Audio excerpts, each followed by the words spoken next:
وروسته له هغه چې د پاکستان د پوځ ویان احمد شریف چودھری افغانستان کې د ترهګرو ډلو د شتون په اړه څرګندونې وکړې कि ये जो दाइश हो, अलकायदा हो, TTP हो, फितना अल-ख्वारिज, फितना अल-हिंदुस्तान हो, ETIM हो, जो भी हो, they have no ideology.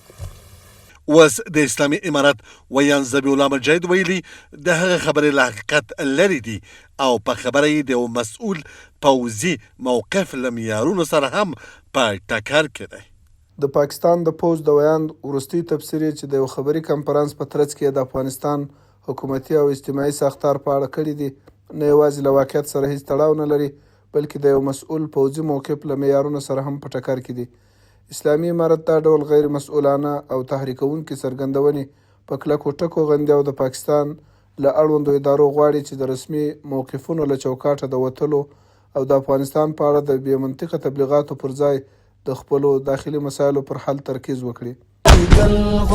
په همدې حال کې مجاهد زیاته کړي د پاکستان د پوځ د ویان وروستۍ تبصره چې د یوې خبري کنفرانس په ترڅ کې د افغانستان حکومتي او اجتماعي جوړښت په اړه کړي نه یوازې له واقعیت سره هیڅ تړاو نه لري بلکې د یو مسؤل پوځي موقف له معیارونو سره هم په ټکر کې دی.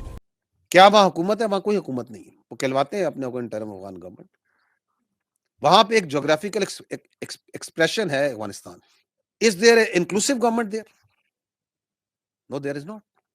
افغانستان د قوي امنیتي جوړښت او مقتدر رهبري لرونکی یو خپلواک او باثباته هیواد دی چې د افغانستان پر ټوله خاوره کامل حاکمیت لري. غواړو په صراحت ووایو چې د افغانستان په کورنیو چارو کې څرګندونې او د ګواښ ژبه کارول افغان ملت ته هیڅکله د منلو وړ نه ده. اسلامي امارت د پاکستان پر اړوندو ادارو غږ کوي چې د دواړو هیوادونو ترمنځ د اړیکو حساسیت ته په کتو د مسؤلانه دریځ او سنجیده څرګندونو لاره خپله کړي. په همدې حال کې د افغانستان لپاره د امریکې پخواني ځانګړي استازي زلمي خلیلزاد ویلي چې د پاکستان د پوځ ویان د دوحې تړون په اړه ناسم برداشت لري ځکه دا تړون د افغانستان او پاکستان ترمنځ د مسائلو لپاره نه و ځانګړی شوی. خلیلزاد پر ایکس لیکلي د دوحې تړون د افغانستان د کورنیو او نړیوالو مسایلو په چوکاټ کې شوی و او د اسلام آباد او کابل ترمنځ اړیکې پکې نه دي شاملې. دا موضوع یوه مهمه پوښتنه راولاړوي که افغانستان او پاکستان یو ورته دوه اړخیزه تړون وکړي چې له مخې یې دواړه هیوادونه ژمن شي هیڅ فرد یا ډله د داعش او TTP په ګډون د بل هیواد پر ضد له خپلې خاورې کار وانخلي او دا بهیر د دریم لوري تر څار لاندې وي نو دا به د دواړو هیوادونو په ګټه وي. د اسلامي امارت له مشرانو سره د وروستیو خبرو پر بنسټ باور لرم چې هغوی د داسې تړون په اړه خبرو ته چمتو دي او د داسې نوښت د عملي کېدو لپاره اوس توپ د پاکستان په میدان کې دی.